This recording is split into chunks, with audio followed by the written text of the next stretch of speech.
Hello children, let me welcome you to the virtual class of the Brihan Mumbai Mahanagar Palika. My name is Shraddha teacher. Children, we are in the middle of this COVID-19 pandemic, and because of that we are not able to go to school, but that doesn't mean we are going to stop learning. So we are going to do many lessons which are very interesting from your textbook through the virtual class here. So let us do a lesson in English today. So children, let us start our lesson for today. So it will be a lesson for standard 10th English, and it is the first lesson in unit 4 in your textbook. So it is lesson number 4.1, and it's a beautiful poem, and the name of the poem is A Thing of Beauty is a Joy Forever. So in this lesson we are going to learn about so many beautiful things and how these beautiful things are an endless source of joy for humanity. Now when we say beautiful things, children, there are so many things that come to our mind. For example, look at this beautiful stream flowing between the mountains. When you look at this stream, you feel so much and you get so much peace of mind, isn't it? You are transported to another world where you tend to forget all your difficulties, you tend to forget all your worries, and you're so engrossed in looking at the water jumping and flowing between the mountains. When you talk about beauty, there are other things in nature also which give us a lot of beauty. For example, the plants, the different kind of flowers, even the animals. See, look at this cute little kitten. It is so cute, isn't it? You feel like picking it up and putting it on your lap. It is so endearing, isn't it? So all these things which you can see around you, the fern growing, the rose blooming, the beautiful tiny little kitten, the water flowing through the mountains, all these are beautiful things which are a gift to us from nature. Now it is not only things which are natural which are beautiful, there are many things which are man-made, and even they are extremely beautiful. For example, this is a Taj Mahal. We all know that it is one of the wonders of the world, and it is like a dedicated place, or it is a tomb which was made by a very famous king in memory of his wife. It is made in white marble, and they say if you look at the Taj in moonlight, there is no other thing which is as beautiful as the Taj by moonlight. So this thing, the Taj Mahal, is not something which is natural, isn't it? It was man-made. Someone made it using bricks and using marble, using mortar. So some things which are not beautiful or which are not natural are also extremely beautiful and can give us joy forever. Let us look at some more man-made things which are extremely beautiful. See, this is the Colosseum in Rome. This is also a thing which is very, very beautiful. And then we have this man-made island in Dubai. Can you see? It is an island which is not naturally occurring, but it is something which has been made by human beings. And you can see it is in the shape of a palm tree. Now the various kind of palms, the date palms, are native to these deserts, isn't it? And see, they made a beautiful palm tree shaped island, which is a man-made island, and it is so very beautiful. Then we also have this particular piece of painting. Now I found this extremely beautiful. You might also. If you look around you, you will find so many paintings, you will find pieces of art, you will find sculptures, okay, which are statues which are so beautiful that you left in wonder as to how someone could have made it in such a way that it attracts your attention. Look at this particular painting, the fourth picture which I have shown you. Look at the myriad kind of colors which have been used in it. Okay, you can see various colors, and I think it is made up of pieces of glass. and you feel like keeping on looking at it. You get enchanted by it, isn't it? So that means when you look at anything which is very beautiful, it not only gives you the joy and happiness for that particular moment, but it is carried with you, it remains with you forever.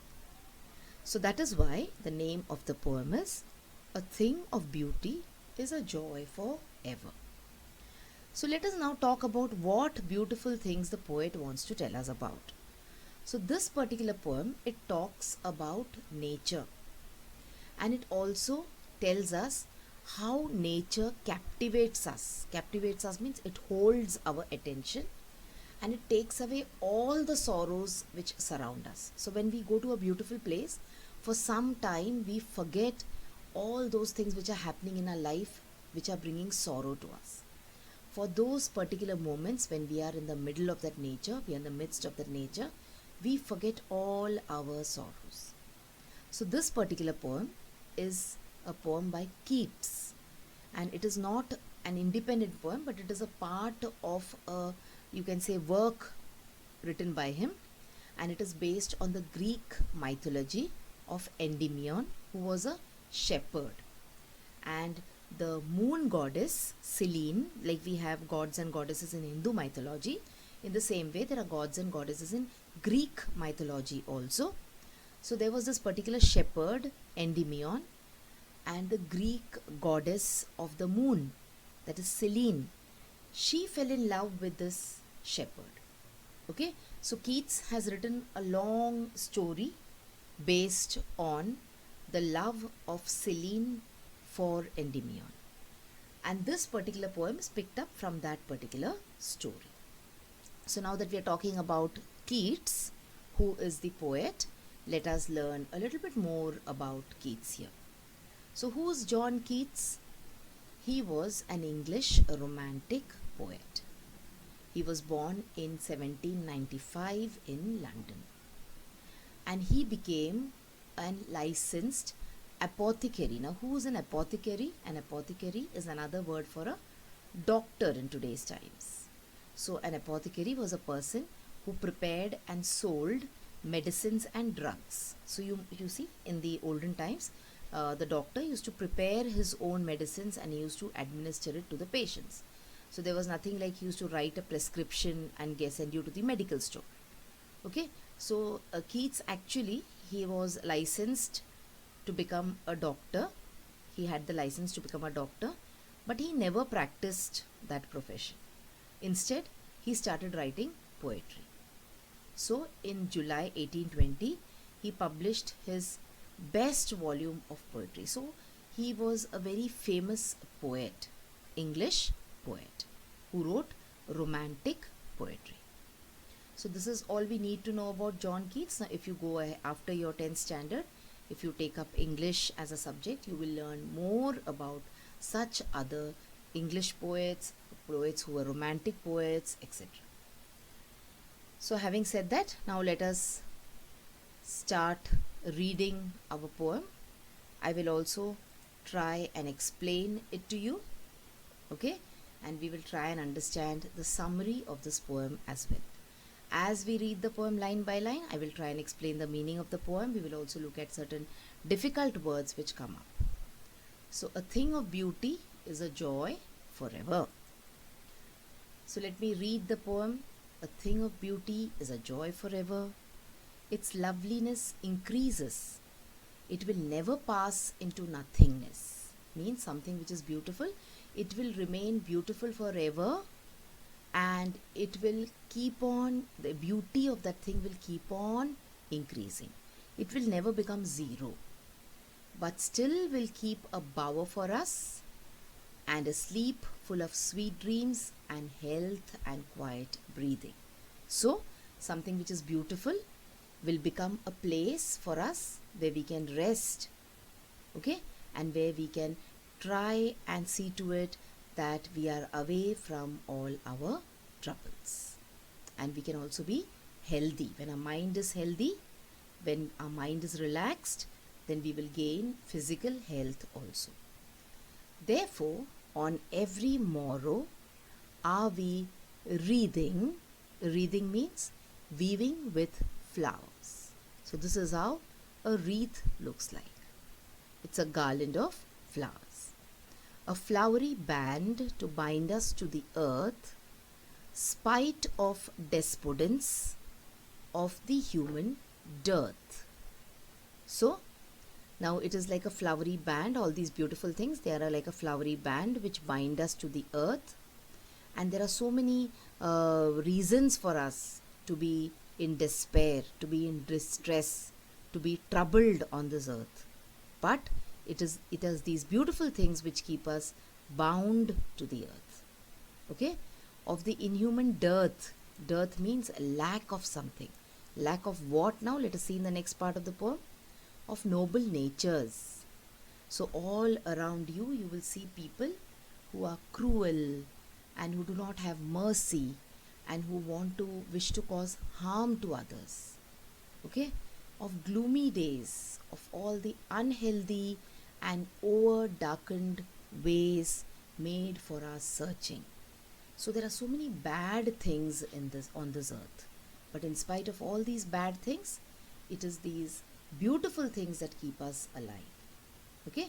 Of all the unhealthy and over-darkened ways made for our searching means when we want to achieve something in life, when we want to do something in life, what we try to do is we try to find out shortcuts and we try to do things which might not be the right way of doing, which might not be walking on the noble path. Yes, in spite of all, some shape of beauty moves away the pall. Now what's the pall means what?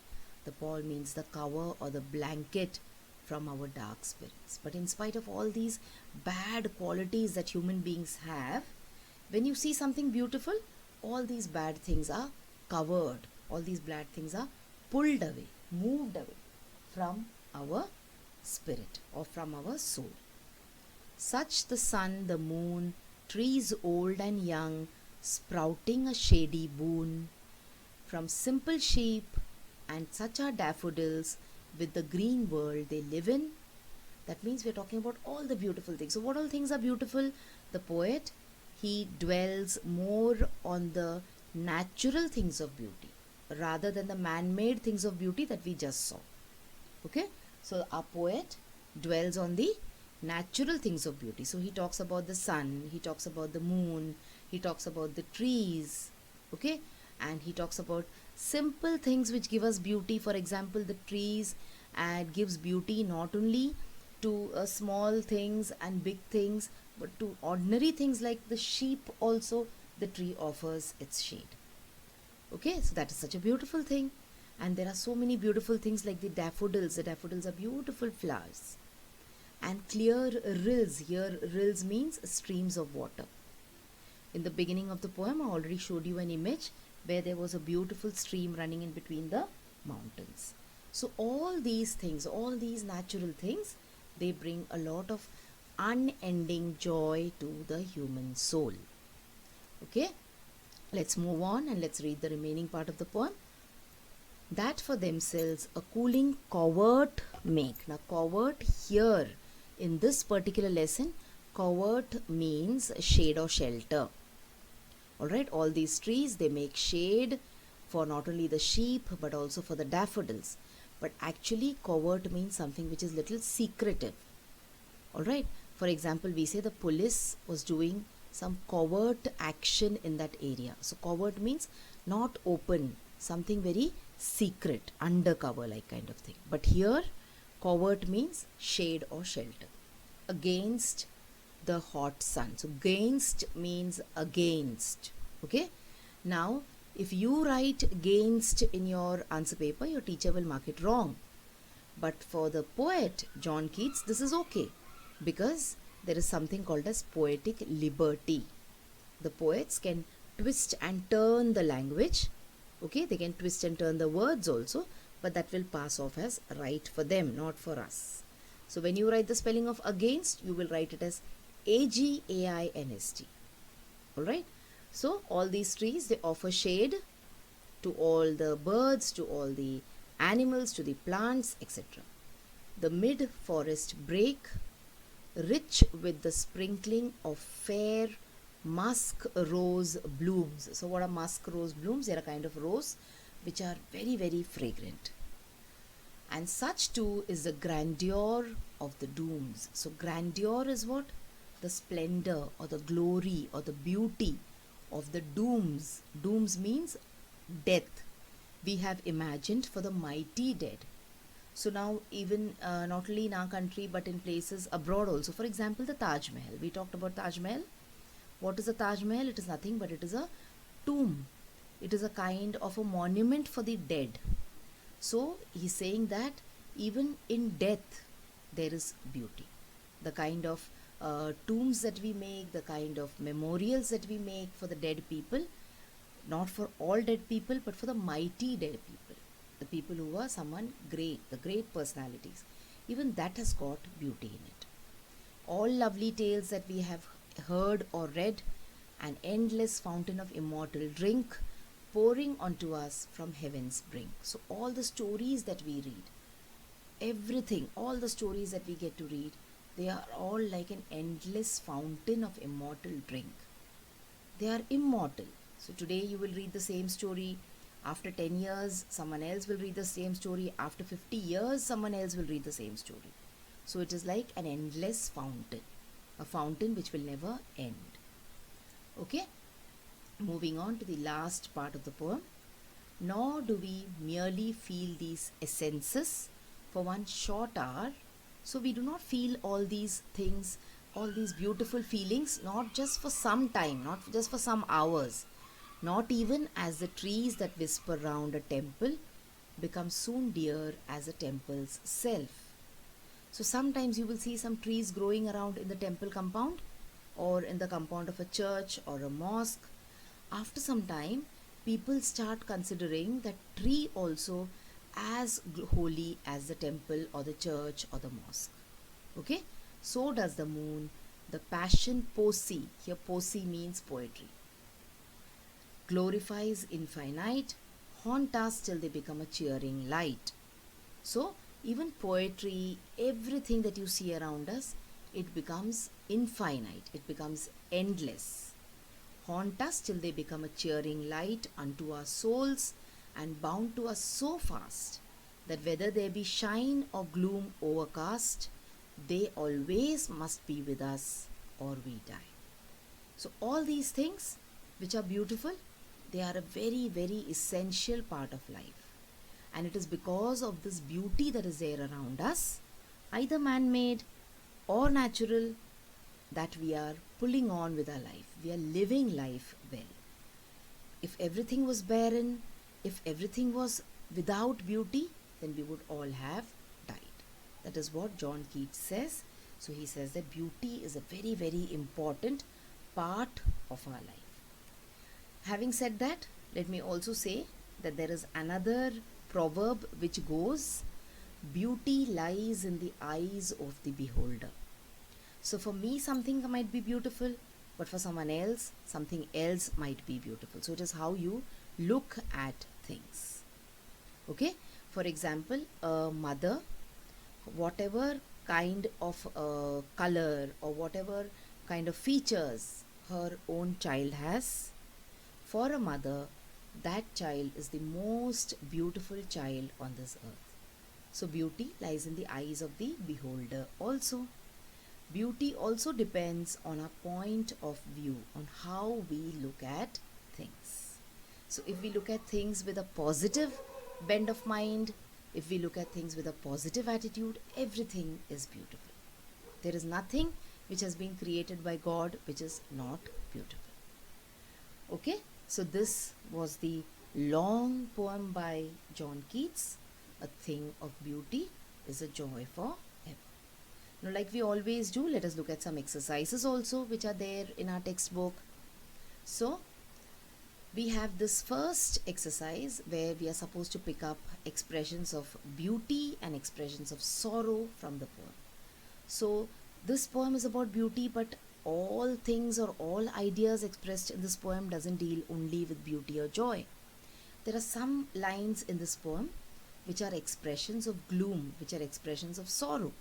So come on, let us try and pick up 5 expressions which are expressions of joy and 5 expressions which are expressions of sorrow.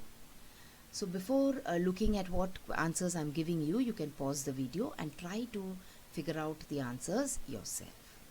Okay, so come on, this is the first one, the sun, the moon. These are all expressions of beauty. Shady trees are expressions of beauty, is an expression of beauty. Beautiful daffodil flowers is connected with beauty. Streams of water, that is rills is the word used here. Okay, tales of heroic men who sacrificed their lives is an expression of beauty. Dense bushes where musk rose grows, this is also an expression of joy or beauty. Moving on, let's look at some expressions of sorrow. So come on, desire to offend others, when we want to do something bad for others, that is an expression of sorrow. Hopelessness, that is despair, is an expression of sorrow. Lack of noble men in this world is also something which is sad, which is bad. Okay, so that is an expression of sorrow. Bad health is an expression of sorrow. Unhappiness is an expression of sorrow. Gloom and darkness is also an expression of sorrow. You can pick up your own answers also. These are the points or expressions which I felt are expressions of joy and sorrow. Okay, so you can try to find out words or phrases of sentences which you feel are associated with expressions of joy and sorrow. Let's move on and let us look at this particular exercise on figures of speech. So children, whenever we do lessons in grammar or we do lessons on poetry, we always have exercises based on figures of speech. We have generally also done lessons on figures of speech, and after we finish our portion that is there in the textbook, I will be putting up videos only about figures of speech because it is a very important part of learning poetry. Figures of speech are scattered over all lessons in your textbook. So each lesson that you pick up related to poetry, you have one or the other figure of speech. So in this lesson, we have imagery. So now what is imagery? Imagery means when someone writes in such a manner that it appeals to our senses. Now which are our senses? The 5 senses that we have. Okay, sense of sight, taste, touch, smell and hearing. So whenever any line appeals to any one of these senses, then that particular figure of speech is called as imagery. So you can say that when a writer uses imagery, the descriptive writing helps us to create a picture or an image in our mind. So imagery, in other words, means creation of a mental image. So when I'm reading something, when I'm able to visualize it in my mind, when I'm able to see pictures about it in my mind, I can say that the poet has used the figure of speech or the technique of imagery. Okay, see, let us look at some examples of imagery. So sight. So see, for a brief second, a spike of lightning illuminated the dark purple clouds. When I'm reading this, I can see dark purple clouds in my mind. I can see a spike of lightning also. Hearing. Now, if you read a line like, a faint buzz of voices came from behind the closed door, it means you can imagine hearing something. You can imagine a faint buzz. Similarly, we have sentences for touch. The wool jacket felt prickly against her fingers. Taste. The sweet yet tart taste of the apple juice flooded his mouth. Smell. The sharp aroma of pine needles filled the air. Now, pine needles smell, I don't think we get along with it so much, or we have smelt pine needles. A very simple example for you would be when your mummy fries bhajiyas in the kitchen, or she makes batata vada in the kitchen. That smell which hits you. Okay? So if there is a line like, when my mother was frying bhajiyas, or when my mother was making tea, so you can imagine the smell and aroma of the tea. So that is an example of imagery.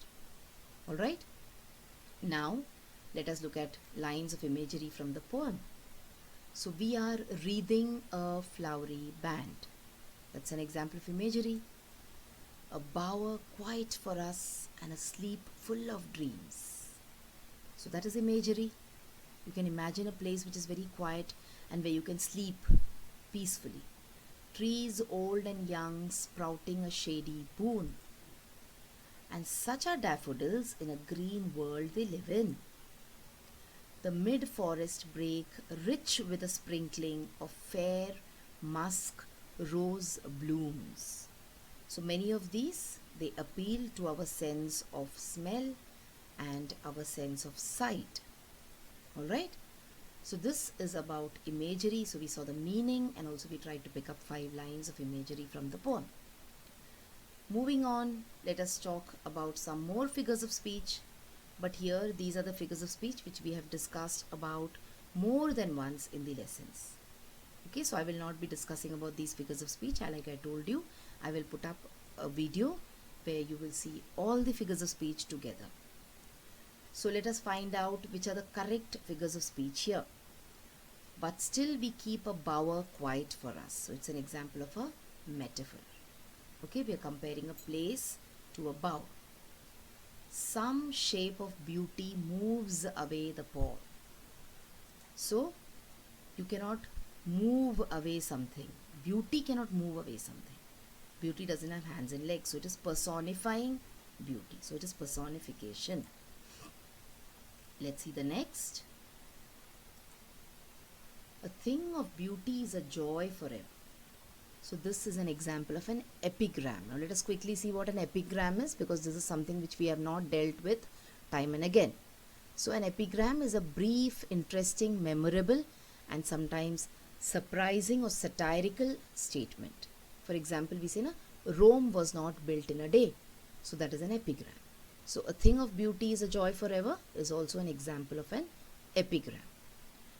Trees old and young sprouting a shady boon is an example of antithesis, because we have the word old as well as young in the same sentence. So these are some figures of speech from this poem, children. Now let us look at another exercise based on archaic words. We have already discussed the meaning of archaic words. So from the poem, pick out words that we do not use often in modern times. In today's times, we do not use these words much. These words are called as archaic words. We have discussed this earlier also. So there are some words in the poem which are archaic. So let us try to match them with the modern words which are used in today's times. So gift, we say boon.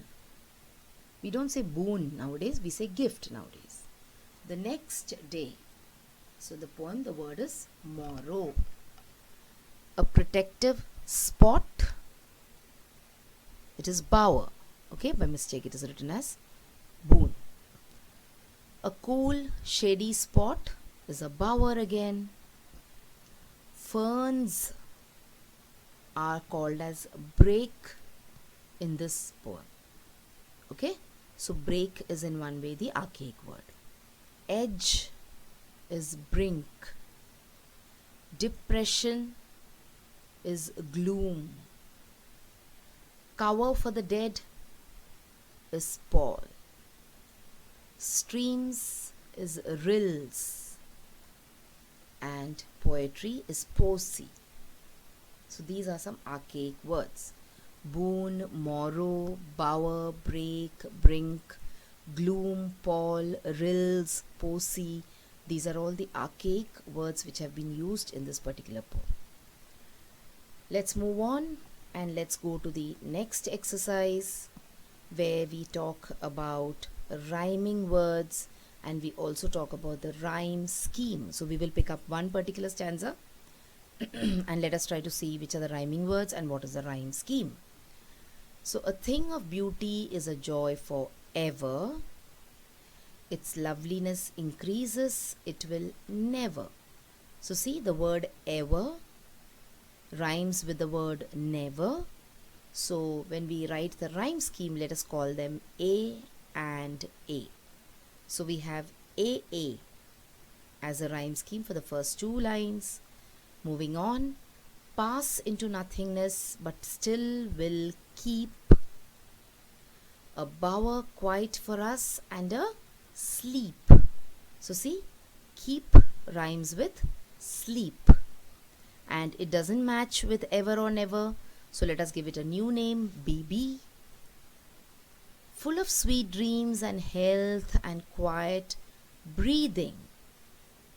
Therefore, on every morrow are we wreathing. Here we have breathing, which rhymes with wreathing. Let us call them C and C. A flowery band to bind us to the earth, spite of despondence of the inhuman dearth. So we have earth rhyming with dearth. So that goes as DD. So this is how we write rhyme scheme for this poem. So you can continue and you can write the rhyme scheme for all the other lines as well. So we have a few more exercises remaining over here. So come on, let's see what they are. So there are some examples of assonance and consonants that we have to pick up from the poem. So let us see what is the meaning of assonance first.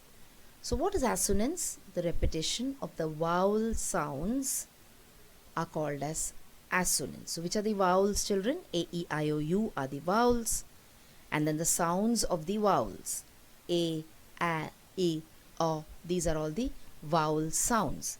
So when you hear the vowel sounds in non-rhyming words, then that is called as assonance. For example, see here, mellow wedding bells. So the sound of the E, mellow wedding bells. But mellow and wedding and bells do not rhyme, but there is a rhyming sound of a vowel within these words. So that is an example of a assonance. On a proud rounding cloud. So see the ow, proud, round, cloud. So the ow sound is repeated there. So that is assonance.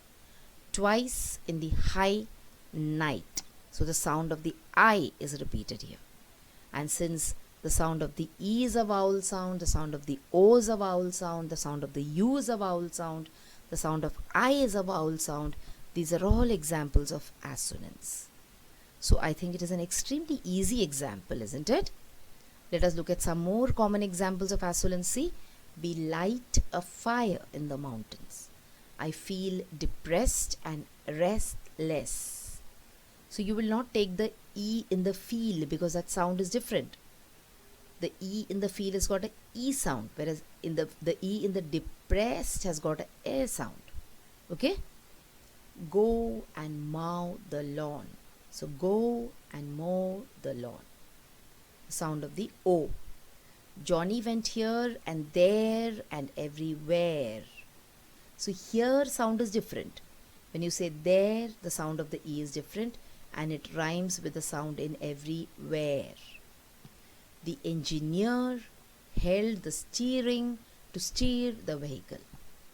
Okay, so these are all examples of assonance. You have to pick up some examples of assonance from this poem. That is your assignment. Let us look at consonants now. So when you say that assonance means repetition of the vowel sounds, consonance means repetition of the consonant sounds. So the repetition of consonant sounds within the word or at the beginning of the word is called as consonants. For example, the fair breeze blew, the white foam flew, the furrowed followed free. So the sound of the letter B, the sound of the letter F is repeated. Okay, so this is an example of consonants. And then we have examples of consonants here. The lumpy, bumpy road. So you can see the sound of the mp, bumpy. Okay, the sound of the consonants MPY, MPY is repeated. The string was strong. So you have this nasal sound of NG which is repeated. The string was strong. Some mammals are clammy. So the sound of the M is repeated here. So these are all examples of consonants. Now what is your job? You will read the poem thoroughly and you will pick up some examples of assonance, 5 examples of assonance and 5 examples of consonants. So I'm very sure that it is a very easy example, a very easy exercise, and that is why I've given it to you as assignment. So this was a rather long lesson, children. So we talked about beautiful things, man-made as well as natural, and then we talked a little bit about our poet also, and we read the poem, "A thing of beauty is a joy forever." I tried to explain the meaning of the poem as well as the meaning of the new words to you. We looked at a few examples of figures of speech, and also we looked at what is the meaning of assonance and consonants. So that will be all as far as this lesson is concerned. So children, now you have watched the video. So after you watch the video now, you will have to complete a few simple tasks. Now you might have watched the video on your computers or your laptops or your mobile phones. Now after you watch the video, what will you do? You will please go to the description box which is given below the video. So what is the description box? See, the description box looks like this. Alright, and after you go to the description box, you will see that there are a few questions there. Now what are these questions about? These questions are about the lesson that we just learned or the video that you just watched.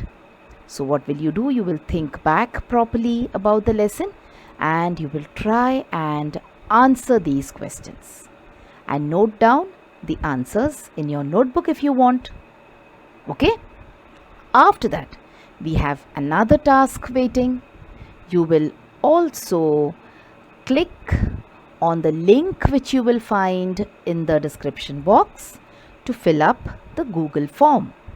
So now what is the Google form, children? It is nothing but a simple form. There are a few simple questions there about the video which you just saw and also about yourself. So these are the tasks now that you will have to complete after you watch each video.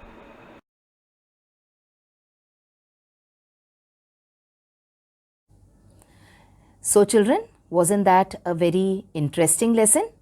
I'm sure you learned a lot of new things in this lesson. If you have liked this video, please hit the like button and also subscribe to my video so that you will get to see all the videos which I keep posting regularly.